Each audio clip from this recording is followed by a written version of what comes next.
Hello Gemini, Gemini Rising, and Gemini Moon people. This is your weekly astrological and card horoscope for the week starting April 3rd, see, transitions, April 3rd, 2017.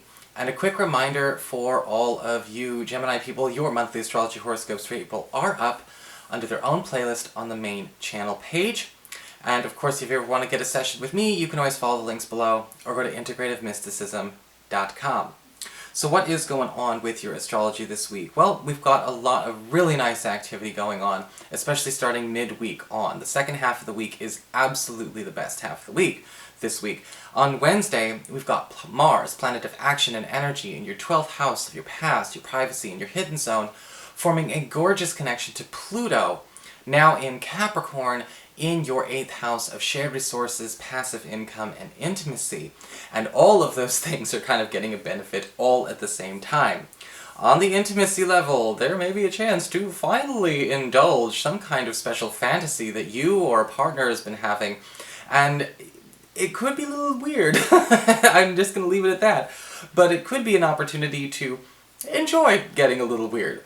This could also actually show up, though, in a wonderful way for those of you who are expecting some kind of payback, some kind of payout on something that has been long overdue to you.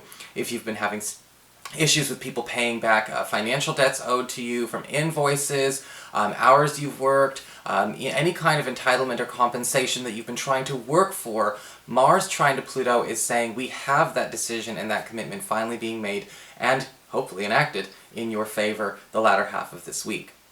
We also have on Friday the Sun in Aries, in your 11th house of friendships and social networking, forming an opposition to Jupiter, currently in your 5th house of love and romance. And whenever the Sun and Jupiter oppose, it's not bad, but again, it's important to make sure that we save some for later, if that makes sense, when it comes to anything revolving around love and romance. There will be an opportunity for a lot of you single Geminis out there to finally give a romantic opportunity a try, especially if you've been feeling that tension or that chemistry with somebody that you already know. This can also be a time where somebody who decides to help you out in finding a new lover, or perhaps even setting you up, does actually set you up with more than one. So you will have your hands full this week, it seems. So again, save some for later. So what's going on with your cards then this week? Well, for your spiritual advice, we do have the card of the Cunning Woman. Okay, and the Cunning Woman is kind of an interesting card because it does talk a lot about a need to allow things to play out. Okay, there's going to be a lot of news put on the table, a lot of conversations put on the table this week, and your advice here is to not try and react to everything instantaneously. Because the Cunning Woman can say you're going to be given a lot of incomplete information this week as well. And, some people will act with insufficient evidence and insufficient, anything and get themselves into a lot of trouble. And you may be observing that in others this week. But, when it comes to the Cunning Woman, again, allow things to play out. If you hear that there's something going on at work, or you hear something going on with a relative or a friend, allow it to play out a little bit, because timing is everything when you get this card. You don't need to leap into the fray as if it were on cue, because there will be no cue to do that. For your Earth sector, when it comes to your work and finances, we do have the Four of Cups upright. And it looks to me like there might be a bit of a stall in something you have been waiting for this week when it comes to your work life, when it comes to perhaps, the opportunity to find a job, or to get news of a hire, or to get some kind of confirmation on a request that you have made. The Four of Cups upright says we can expedite this, but you are going to have to be the one to do the checking in and make the first move. You may feel like it's inappropriate, you may feel like it's out of order, or it's out of turn. That's no such thing with the Four of Cups upright. It's basically always saying, if you need to shake things up, you need to shake things up. For those of you who are currently employed or not thinking about new employment, the Four of Cups upright, again, can still talk a little bit about delays. And usually with the Four of Cups, it has to do with somebody sort of sitting on something that is pending, and they're not allowing it to be expedited. They're not allowing it to finally get processed and carried through.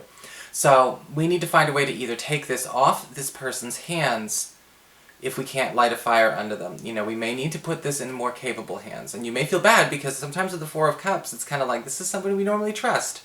This is somebody that normally is all reliable. This is normally somebody who we don't want to take that opportunity away from. Well, we may have to.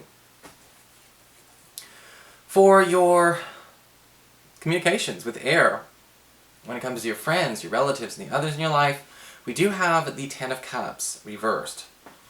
This is a card where I'm always a little bit like, again, don't trust surface anything when you get this card, because the Ten of Cups reversed is always about people trying to save face, in a lot of ways. Either put up a front or save face. I'm going to try and make everything look perfect on the outside because I want to, you know, kind of eclipse or hide the dumpster fire on the inside.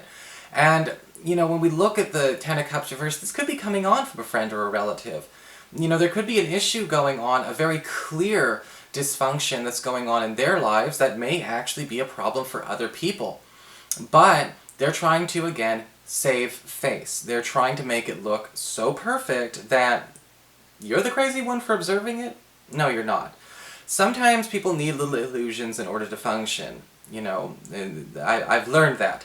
However, I think that with the Ten of Cups reversed, what's happening here is a person is almost presenting this illusion in a way where they are trying to pull focus away from the real problem.